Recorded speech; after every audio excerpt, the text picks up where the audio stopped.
HTET 2022 दिसंबर में जो exams हुए थे उसका ये पार्ट 1 आज हम सॉल्व करेंगे। पार्ट 1 में हम सॉल्व करेंगे कि जितने भी CDP से जितने भी क्वेश्चंस आए थे उन सभी क्वेश्चंस को इन डेप्थ सॉल्यूशन करेंगे कि क्या क्वेश्चन है, क्या क्या उसके आंसर्स बन सकते हैं, सारी चीज़ें। कॉमर्स का पेपर हुआ था वो पेपर है ये पेपर कंप्लीट हम सॉल्व करेंगे विद ऑफिशियल आंसर की, ठीक है। So hi everyone, this is Priyanka Bishnoi and welcomes you all to my YouTube channel. आज हम पेपर सॉल्व करने वाले, चलिए स्टार्ट करते हैं।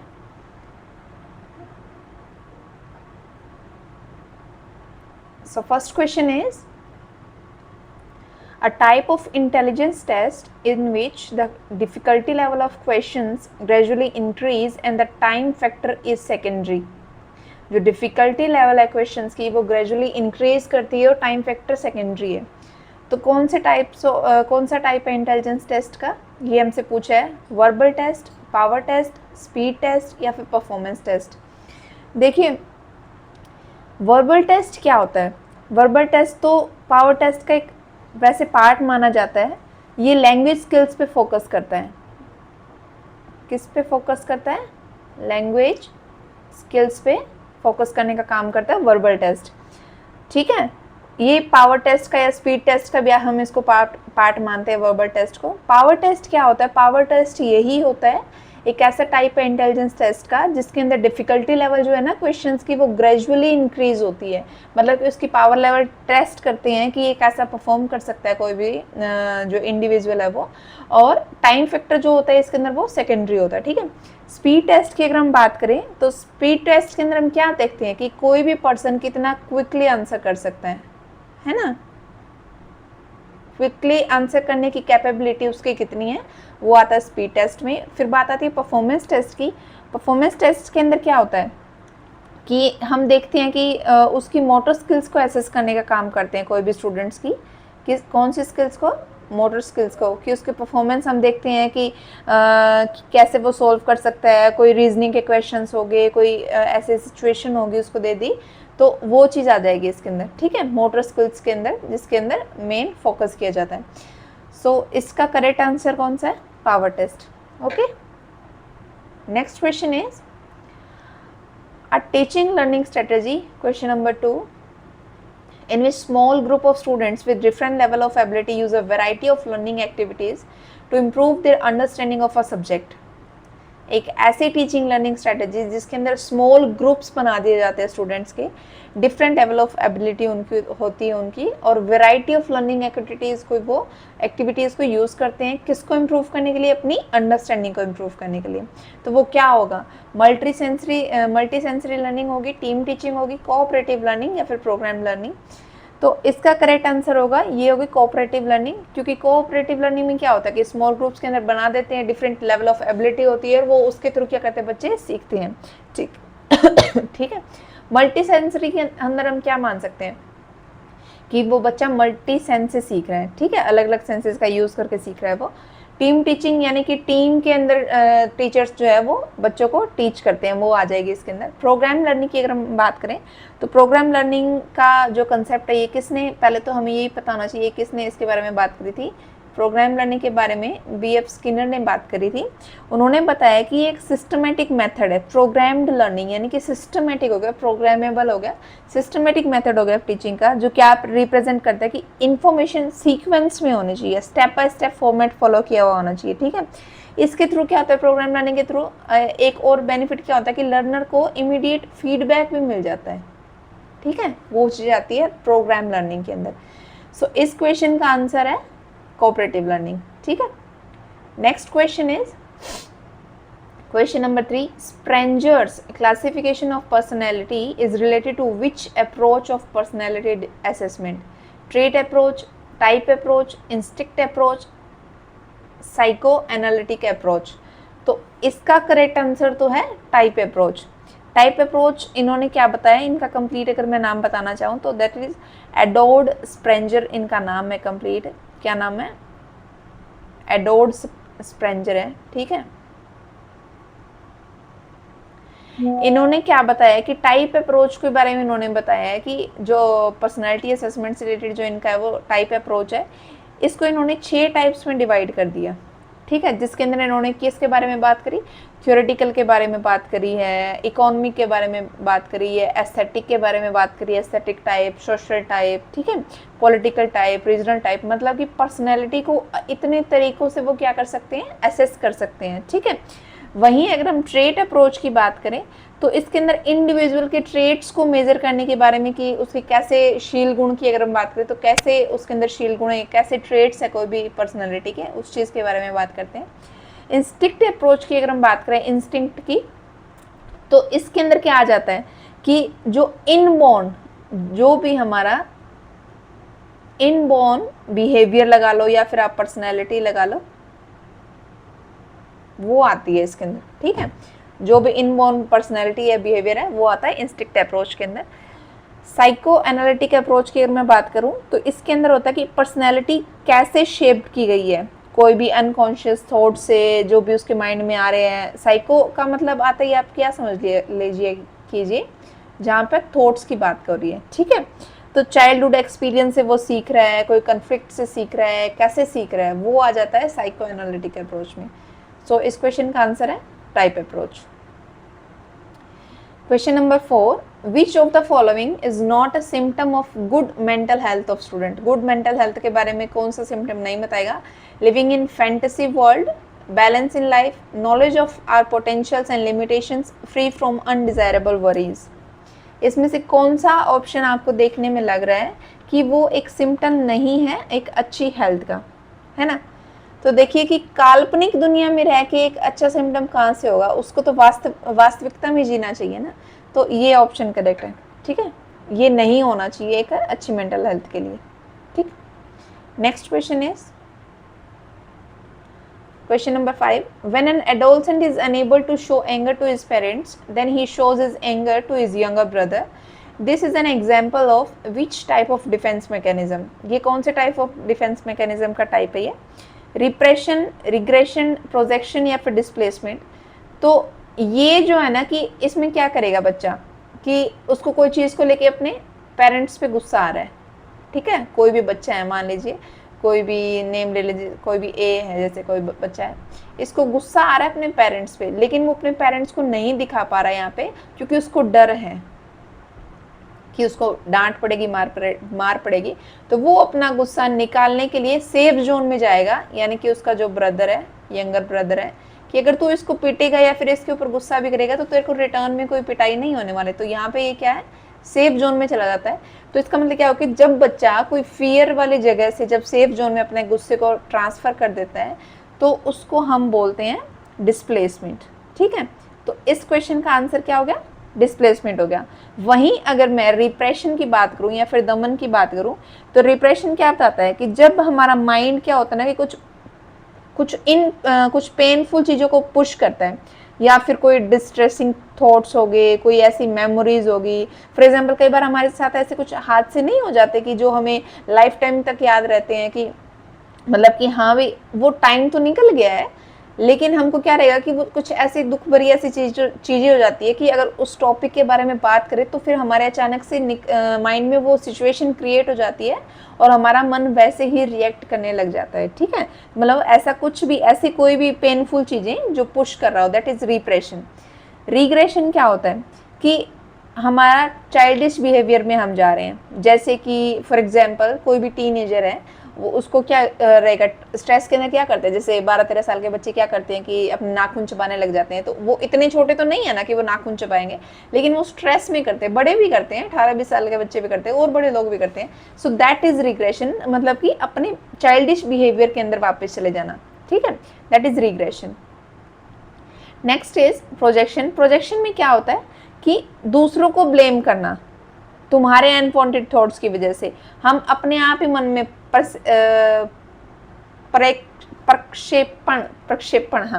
प्रक्षेपण में हम क्या करते हैं, प्रोजेक्शन में हम क्या सीखते हैं कि अपनी मर्जी से सोच लेंगे कि हाँ अब मैं ये बोलूँगा तो वो ये सोचेगा, अब वो मेरे को ये रिस्पॉन्स करेगा, फिर वो ये मेरे बारे में गलत सोच रहा है, वो ये मेरे बारे में गलत सोच रहा है।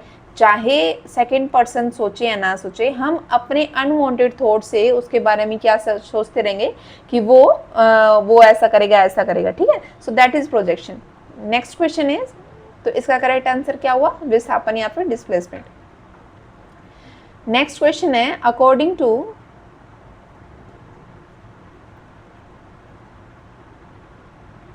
to Piaget cognitive development theory, the basic unit of cognitive structure that helps in implementation of cognitive behavior is termed as। तो Piaget की cognitive theory के हिसाब से कौन सा ऐसा है जो कि implement करने के लिए help करता है cognitive structure को? That is reflex, schema, basic instincts या फिर conservation। क्या होगा? ये होगा भी schema, जैसा कि हमने पिछले क्वेश्चन पेपर में भी सॉल्व किया था। 2023 में भी इससे रिलेटेड क्वेश्चन आए हैं, वो मैंने सॉल्व भी कराया वो पेपर अच्छे तरीके से। यही बात उसमें की गई थी कि एक बेसिक यूनिट कोई भी कॉग्निटिव स्ट्रक्चर की जो हेल्प करती है इम्प्लीमेंटेशन के लिए कॉग्निटिव बिहेवियर को। ये सेम तो क्वेश्चन नहीं आया था, लेकिन थोड़ा सा चेंज करके इसको ये क्वेश्चन आ गया था। ठीक है, सो दैट इज स्कीमा। अगर यहीं पे अगर मैं रिफ्लेक्सेस की बात करूँ तो रिफ्लेक्सेस क्या होता है? जैसे कि ऑटोमेटिक कोई भी इनबॉर्न रिस्पॉन्स देना, ठीक है, दैट इज रिफ्लेक्सेस। जैसे कि कोई भी बच्चा अंगूठा चूसता है ना, तो वो रिफ्लेक्शन दे रहा है अपने आप से, इनबॉर्न चीज़ है वो उसके अंदर। बेसिक इंस्टिक्ट्स की अगर मैं बात करूँ, जैसे हमने 2 मिनट पहले भी एक बेसिक इंस्टिक्ट के बारे में बात करी थी, तो उसमें हमने क्या जाना था कि वही भी इनबॉर्न चीज़ें, मतलब बच्चा जो अपने आप से कर रहा है, ठीक है, बिहेवियर या फिर कोई भी पर्सनैलिटी जो इनबॉर्न हो। कंजर्वेशन की अगर मैं बात करूँ तो कोई ऐसी क्वांटिटी जो सेम रहती है, चाहे अपीयरेंस उसका चेंज हो रहा हो, लेकिन वो जो है वो कंजर्व ही रहेगी, क्वांटिटी सेम ही रहेगी, उसकी वजह से कुछ भी फर्क नहीं पड़ता। ठीक है, तो अब आता है नेक्स्ट क्वेश्चन, इमोशनल इंटेलिजेंस में भी डिफाइन एज, तो इसका आंसर स्कीमा है। ठीक है, next question is, emotional intelligence may be defined as the capacity to reason with emotion in 4 areas: to perceive emotion, to integrate it in thought, to understand it and to manage it. Who gave this definition of emotional intelligence? तो emotional intelligence की definition किसने दी है? Emotional intelligence की definition दी है mayor and पीटरसेलो वे ने। ठीक है, option is second. Next question is, question number 8, which one of the following is not a direct method for measurement of attitude? Attitude को measurement करने का कौन सा डायरेक्ट मेथड नहीं है? इंटरव्यू, प्रोजेक्शन, क्वेश्चनेयर या फिर ऑब्जर्वेशन? देखिए, प्रोजेक्शन जो है वो कोई डायरेक्ट मेथड नहीं है। प्रोजेक्शन डायरेक्ट थोड़ा, इंटरव्यू डायरेक्ट ले लेंगे, क्वेश्चन दे दिया डायरेक्ट पर्सन को, ऑब्जर्व खुद से कर लिया। प्रोजेक्शन एक डायरेक्ट मेथड नहीं है। ठीक है, a horse can be brought near water, next question is, but can not be forced to drink. This statement reveals the truth of Thorndike's which law of learning?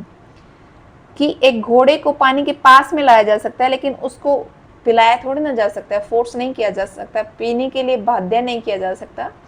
तो ये क्या बताता है कि ये बताता है कि that is law of readiness बताता है। यानी कि ये लॉ हमें क्या बताता है कि लर्निंग जो है ना, वो पानी के पास तो ले आए, लेकिन उसको पानी पीना के लिए फोर्स करना, ये लॉ हमें बताता है कि लर्निंग जो है ना, लर्निंग वो लर्नर की जब जब भी लर्नर मेंटली या फिर फिजिकली प्रिपेयर होगा ना उस चीज़ के लिए, तभी होगी। आप फोर्सफुली नहीं करा सकते हो। जब वो रेडी होगा ना सीखने के लिए, तभी वो चीज़ होगी, फोर्सफुली आप नहीं कर सकते हो।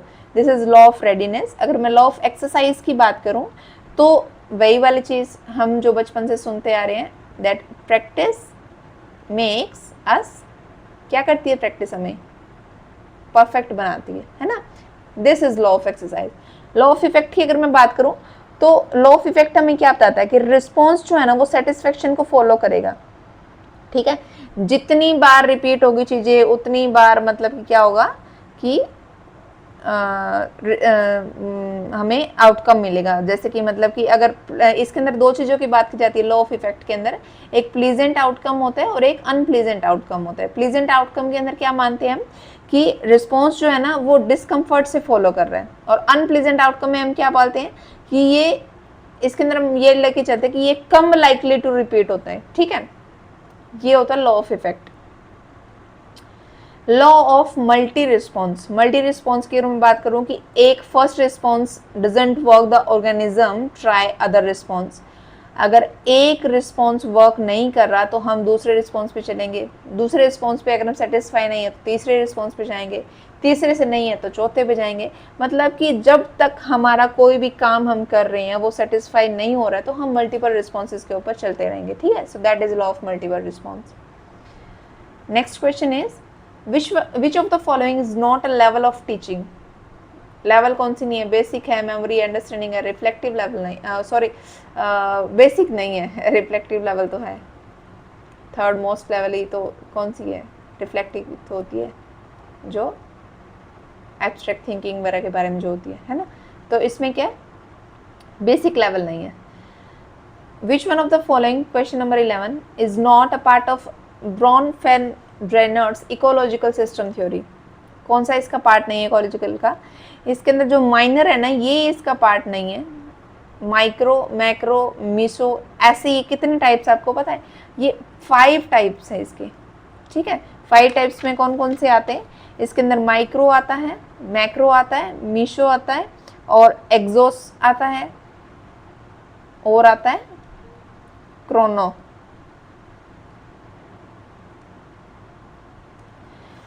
तो ब्रॉनफेन-ड्रेनर ने क्या माना है, ब्रॉनफेन-ड्रेनर ने ये चीज़ मानी है कि जो कोई भी बच्चे की जो डेवलपमेंट होती है ना, जैसे इन्वायरमेंटल का सिस्टम है ना, जो हमारा इन्वायरमेंट सिस्टम, वैसे ही बच्चा डेवलप करता है। अगर मैं सबसे पहले इसकी बात करूं कि माइक्रो सिस्टम की बात करूं तो माइक्रो सिस्टम में इन्होंने क्या लेके चले कि फैमिली को लेके चला है, स्कूल को लेके चला है, ठीक है, पेरेंट्स को लेके चला है, पीयर्स को लेके चला है, ये चीज़ माइक्रो में लेके चले। वहीं अगर मैक्रो की बात करूं तो उसमें वो बड़ी बात कर रहे हैं, वैल्यूज़ की बात कर रहे हैं, लॉज की बात कर रहे हैं, ठीक है। माइनर सिस्टम इसके अंदर इंक्लूडेड ही नहीं है। मीसो की अगर मैं बात करूं तो मीसो के अंदर उन्होंने पेरेंट्स और टीचर्स की रिलेशनशिप के बारे में बात करी है, ठीक है। वहीं पे अगर हम एक्सो सिस्टम की बात करूं तो वहां पर इन्होंने बात करी है पेरेंट के बारे में कि पेरेंट कहाँ पर काम कर रहा है, ठीक है। और क्रोनो सिस्टम की अगर मैं बात करूं तो वो बताता है कि इनकी टाइम बेस्ड कैसी डायमेंशंस है, ठीक है, कि लाइफ ट्रांजेक्शन्स के बारे में, हिस्टोरिकल इवेंट्स के बारे में, उन चीज़ों के बारे में, मतलब क्रोनोलॉजी के बारे में, तो वो क्रोनो सिस्टम के अंदर आता है। तो ये है ब्रॉनफेन-ड्रेनर का इकोलॉजिकल सिस्टम थ्योरी। तो इसके अंदर माइनर सिस्टम का की कोई जगह नहीं है। Question number 12, which pair is not correct with reference to emotions and basic instincts. कौन सी पेयर नहीं है, anger, repulsion, ownership, collection, wonder, curiosity and fear, escape. तो इसके अंदर बाकी सब कुछ सही है, ये भी सही है, ये भी सही है, ये भी सही है, सिर्फ एंगर सही नहीं है। अगर एंगर का बेसिक इंस्टिक्ट अगर मैं मानूं तो वो एग्रेशन होगा या फिर क्या होगा, कॉम्बैट होगा। वहीं अगर रिपल्शन का अगर मैं मानूं तो वो क्या होगा, डिस्गस्ट होगा, डिसगस्ट, ठीक है। So correct option is option number 1। Next question is which way is the most appropriate for social development of adolescent. Adolescent के लिए, सोशल डेवलपमेंट के लिए कौन सी वे सबसे बेस्ट होगी, डिस्कशन ऑन सोशलाइजेशन, ऐसे कंपटीशन और सोशल वैल्यूज। ऐसे कंपटीशन कौन सा ज़्यादा मतलब अप्रोप्रिएट हो सकता है, organising group activities, documentary on social relation. Documentary से भी नहीं होगा, मोस्ट अप्रोप्रिएट तो क्या होगा, डिस्कशन होना सोशलाइजेशन के ऊपर। Question number 14, according to Maslow need hierarchy theory, esteem needs are which type of need, personal, social, intellectual, emotional। वैसे तो देखिए क्वेश्चन की आंसर की के हिसाब से तो इन्होंने बताया सोशल नीड, लेकिन सोशल नीड नहीं होती है एक्चुअल में, ये पर्सनल नीड से रिलेट करती है। एस्टीम नीड्स के अंदर हम क्या बात करते हैं कि हमारी सेल्फ की क्या एस्टीम है ना, ये बात करते हैं। दूसरा की एस्टीम फ्रॉम अदर्स की हम बात करते हैं ना, तो ये तो पर्सनल नीड्स होगी ना, तो वो आएगा इसके अंदर, सोशल तो नहीं आएगा इसके अंदर। सोशल नीड्स में तो हम क्या करते हैं कि फ्रेंडशिप के बारे में बात करते हैं, फैमिली रिलेशनशिप, जो भी अफेक्शन है, उन चीज़ों के बारे में बात करते हैं। तो ये एस्टीम नीड्स तो पर्सनल ही है, लेकिन मुझे नहीं पता फाइनल आंसर के में सोशल क्यों दिया गया है, ठीक है। अगर इनकी प्रॉपर हियरार्की की अगर मैं बात करूँ तो उसमें सबसे पहले जो मैस्लो की नीड हियरार्की थ्योरी है, तो उसके अंदर सबसे पहले हमारी आती है फिजियोलॉजिकल नीड्स, ठीक है। फिर हमारी आती है सेफ्टी नीड्स, ये फर्स्ट, ये सेकंड। फिर हमारी आती है लव एंड बिलोंगिंगनेस नीड्स, जिसको हम सोशल नीड्स बोलते हैं, इसको हम लव एंड बिलोंगिंगनेस नीड्स भी बोलते हैं, ठीक है। उसके बाद में हमारी आती है आस्क एंड गेस नीड्स, ठीक है। उसके बाद में हमारी आती है हाँ बस इतनी है, नहीं ये मैंने क्या बता दिया, लव एंड बिलोंगिंगनेस नीड्स, उसके बाद में स्टीम नीड्स, मतलब कि उसके बारे में हम पूछते हैं आस्क एंड ये सॉरी मैंने थोड़ा गलती से इसलिए बोल दिया क्योंकि इसके अंदर हम पूछते हैं ना, यहाँ पे आती है स्टीम नीड्स। फिर आता है सेल्फ एक्चुअलाइजेशन नीड्स, ठीक है, फिफ्थ, ये फोर्थ। तो ये इसकी 5 तरीके की नीड्स है, ठीक है। सेल्फ एक्चुअलाइजेशन में क्या हो जाएगा कि खुद को फुलफिलमेंट हो जाएगा, ये टॉप मोस्ट है। स्टीम नीड्स के अंदर हम सेल्फ रिस्पेक्ट और स्टीम फ्रॉम अदर से बात करते हैं। लव एंड बिलोंगिंगनेस के अंदर हम सोशल नीड्स आ गए, जिसके अंदर फ्रेंड्स आ गए, फैमिली आ गए, ट्रस्ट वर्ती चीज़ें आ गई, ठीक है। सेफ्टी के अंदर हम सिर्फ सेफ्टी के बारे में लेके चलते हैं कि हमारी हेल्थ कैसी है, प्रॉपर्टी के बारे में, एम्प्लॉयमेंट के बारे में, सिक्योरिटी के बारे में, ठीक है। और फिजियोलॉजिकल नीड्स की अगर माने तो जिसको हम बेसिक नीड्स अगर हम बोले जाए तो रोटी कपड़ा और मकान, वो चीज़ इसके अंदर आती है, ठीक है। So correct option is according to answer key is second, लेकिन अगर वैसे देखा जाए दैट इज फर्स्ट, ठीक है। ये है आंसर की के हिसाब से, मेरे हिसाब से तो ये गलत है, बाकी पता नहीं इन्होंने क्यों दिया। Question number 15, which of the following task is not related to Baqer Mehdi's test of creativity? Unusual use of related task, new relation between pairs related task, product improvement related task, ask and guess related task. देखिए इसका correct answer तो ये होने वाला है कि कौन सा टाइप ऑफ टास्क है जो इससे रिलेटेड नहीं है, क्रिएटिविटी से रिलेटेड। तो इसका वैसे तो इन्होंने दिया है कि ये वाला जो है ना ये रिलेटेड नहीं है, लेकिन ऐसा नहीं है। आंसर की में तो ये दिया है, लेकिन आंसर की में गलत आंसर दिया है। इसका करेक्ट आंसर होना चाहिए option number 2, new relation between pairs and related task. ये नहीं होता है। ये क्या बात करता है, देखिए बकर मेहदी टेस्ट ऑफ क्रिएटिविटी क्या बात करता है कि डिफरेंट एस्पेक्ट्स जो है ना हमारे डाइवर्जेंट थिंकिंग के, जो हमारे थिंकिंग के अलग अलग क्रिएटिविटी के जो हमारे एस्पेक्ट्स है ना, उसके बिहाफ पे हमारी क्रिएटिविटी को जज किया जाता है, ठीक है।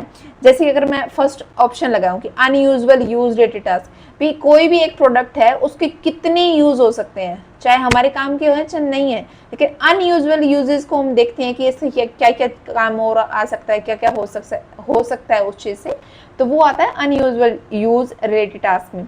प्रोडक्ट इम्प्रूवमेंट रिलेटेड टास्क की इस चीज़ से मतलब कि कैसे प्रोडक्ट से हम कैसे इम्प्रूव कर सकते हैं ज़रूरतों को, ठीक है, अलग अलग उसको यूज़ करके, तो वो उसमें आ गया। Ask and guess related task की अगर मैं बात करूँ तो उसमें क्वेश्चंस पूछना, आंसर्स देना, ठीक है, कि क्यूरियोसिटी को स्टिमुलेट करने के लिए, इमेजिनेशन पावर को स्ट्रॉन्ग बनाने के लिए हम ये करते हैं। तो ये तीनों चीज़ें तो इसके अंदर आएगी, लेकिन इसके बारे में इन्होंने बात नहीं करी है। तो मेरे हिसाब से तो करेक्ट ऑप्शन सेकंड होना चाहिए, लेकिन आंसर की में क्या दिया गया, question number answer option number 4 बताया उन्होंने।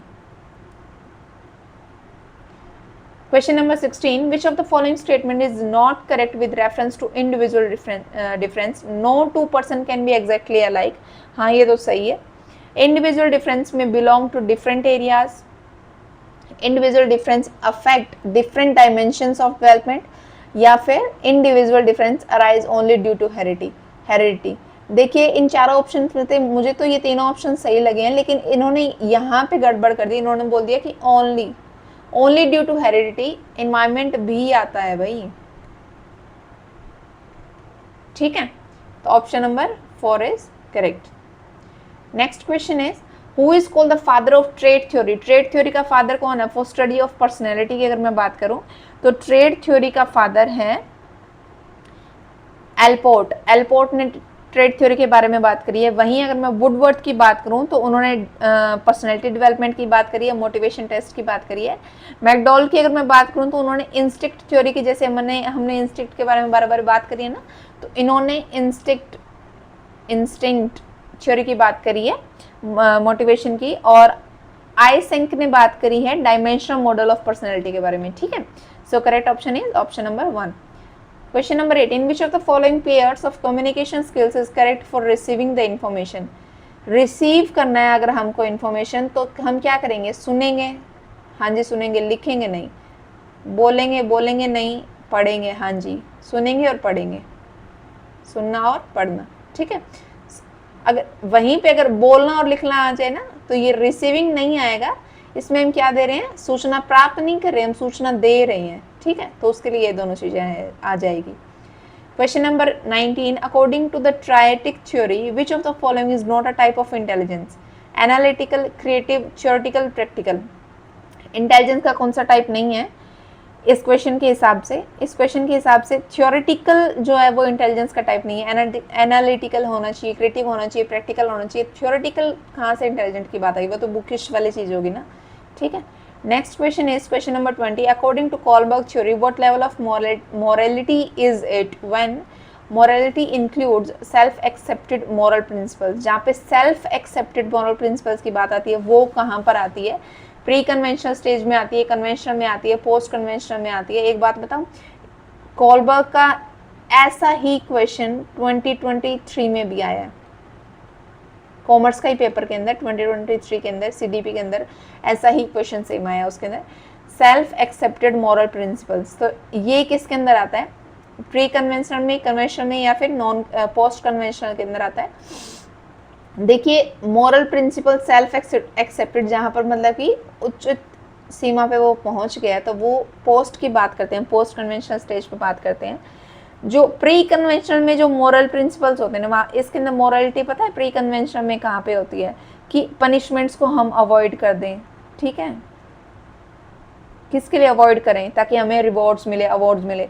तो मॉरलिटी पनिशमेंट पे उसकी बेस है, ठीक। कन्वेंशनल की अगर मैं बात करूं तो उसके अंदर की सोशल रूल्स को मैं फॉलो करना है, लॉज को फॉलो करना है, ठीक है। तो वो मोरालिटी वहां से रिलेट करती है। लेकिन अगर पोस्ट कन्वेंशनल की बात करूं तो इसके अंदर morality self accepted moral principles पे बेस है, ठीक है। चाहे वो जस्टिस पे बेस हो, राइट्स पे बेस हो, या फिर यूनिवर्सल एथिकल वैल्यूज हो, ठीक है। उन सभी चीज़ों के लिए ये करेक्ट ऑप्शन है, option number 3। Which of the following is not a general characteristic of adolescence period? ये ट्रांजिशनल पीरियड है, पीरियड ऑफ अनरियलिज्म है, it's time for search of identity, it's the threshold of puberty. देखिए transitional period तो है ही, क्योंकि इसके अंदर क्या होता है कि बच्चा चाइल्डहुड से कहाँ जा रहा है, अडल्टहुड में जा रहा है। पीरियड ऑफ अनरियलिज्म, अनरियलिज्म का देखिए पीरियड नहीं है, ये अनरियलिज्म का नहीं है, क्योंकि ये रियलिज्म का है, आइडियलिस्टिक होता है, ठीक है। एडोलसेंट इमेजिन करते हैं, सोचते हैं। तो correct option is option number 2, identity के सर्च में काम करते हैं, थ्रेशहोल्ड ऑफ प्यूबर्टी, ठीक है। तो ये option number 2 is correct. Question number 22, who developed the thematic apperception test for personality assessment? किसने डेवलप किया है भाई? म्यूरे एंड मॉर्गन ने डेवलपमेंट किया है थीमेटिक परसेप्शन, हाँ जी, apperception test for personality assessment. वहीं अगर बेलेक की बात करूं तो इन्होंने क्या किया है? बेलेक ने कुछ भी नहीं किया है, कोई थ्योरी नहीं दी है। आइसेंक की अगर मैं बात करूं तो इन्होंने, जैसे हमने थोड़ी देर पहले पढ़ा, डायमेंशन जो पर्सनैलिटी वाली बात करी थी ना मैंने अभी, ऊपर वाले क्वेश्चन में भी आया था एक क्वेश्चन कि पर्सनैलिटी की डायमेंशंस थ्योरी कौन सी है, मॉडल ऑफ थ्योरी कौन सी है, वो आइसेंक ने दी है। ऑलपोर्ट और कैटल की अगर मैं बात करूं तो इन्होंने क्या दी है? एलपोर्ट का अभी ऊपर क्वेश्चन आया था ना, इन्होंने कौन सी थ्योरी दी थी? ट्रेड थ्योरी, है ना। तो करेक्ट ऑप्शन इसका ये है। नेक्स्ट क्वेश्चन है, what type of reinforcement schedule is it when reinforcement is provided to the learner only after a certain number of responses? जहाँ पर अगर हम certain number of responses की बात कर रहे हैं ना तो वहाँ पर आ जाएगा फिक्स्ड रेशो। अगर हम बात करेंगे कि वेराइंग नंबर ऑफ रिस्पॉन्स, ठीक है, वेराइंग नंबर ऑफ रिस्पॉन्स की अगर हम बात करें वेरिएबल रेशियो आ जाएगा। अगर हम बात करें after a fixed amount of time, fixed interval कहाँ आएगा? जहां पर फिक्स्ड अमाउंट ऑफ टाइम की बात करें, जहाँ पे टाइम की बात आ जाएगी वहाँ पे इंटरवल आ जाएगा, जहाँ पे सर्टेन नंबर ऑफ रिस्पॉन्स की बात आ जाएगी वहाँ पे रेशियो आ जाएगा, ठीक है। और वेरिएबल अमाउंट ऑफ टाइम आए तो वेरिएबल इंटरवल, ठीक है। तो करेक्ट ऑप्शन क्या हो गया, फिक्स्ड रेशियो या फिर निश्चित अनुपात। According to the moral development theory of पियाजे, adolescence period is, adolescence period कौन सा है, stage of moral realism, stage of morality constant, stage of heteronomous morality, stage of autonomous morality. देखिए जीन पियाजे ने जो मोरल डेवलपमेंट की थ्योरी दी है उसमें उन्होंने दो स्टेजेस के बारे में बात करी है, आपको पता भी होगा, दैट इज हिट्रोनोमस और ऑटोनोमस, ठीक है। हिट्रोनोमस मोरालिटी के अंदर हम किसके बारे में बात करते हैं, मोरल रियलिज्म के बारे में बात करते हैं, ठीक है। और ऑटोनोमस के अंदर मोरल रिलेटिविज्म के बारे में बात करते हैं, ठीक है। हिट्रोनोमस के अंदर हम क्या करते हैं, 5 से 10 साल के बच्चे को लेके चलते हैं कि वे कंसिक्वेंसेस पे बेस है मोरालिटी, हम ये लेके चलते हैं। और वहीं पे अगर ऑटोनोमस की अगर मैं बात करूं तो 10 साल से ऊपर तक, ये 5 से 10 और ये 10 से ऊपर तक के बच्चों के बारे में सोचते हैं हम। इसके अंदर मोरालिटी और ऑटोनोमस मोरालिटी कहाँ पे आती है कि मोरालिटी बेस्ड है, फेयरनेस पे बेस्ड है, जस्टिस पे बेस्ड है, ठीक है, ऐसे कोई म्यूचुअल रिस्पेक्ट पे बेस्ड है, उसमें हम ये लेके चलते हैं।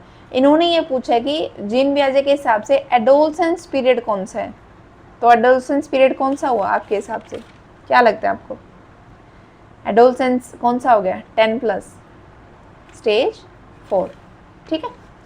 Next question is which of the following factors positively affects learning, meaningless content, lake of maturation, lake of motivation, information, feedback. देखिए ये भी नेगेटिव टर्म है, ये भी नेगेटिव है, ये भी नेगेटिव है, पॉजिटिव तो एक ही है, तो correct option is option number 4। Rohit helps others to get praise, this is an example of, दूसरों को मदद कर रहा है बड़ाइयों का भूखा, तो वो कौन सा है, इंट्रिंसिक है, एक्सट्रिंसिक है, इनेट है, या नन ऑफ दिस। ये तो साफ साफ पता चल रहा है बाह्य अभिप्रेरणा के लिए। इंट्रिंसिक तो वो होगा जब आप दया के भाव से आप किसी की हेल्प कर रहे हो, वो चीज़ होगी।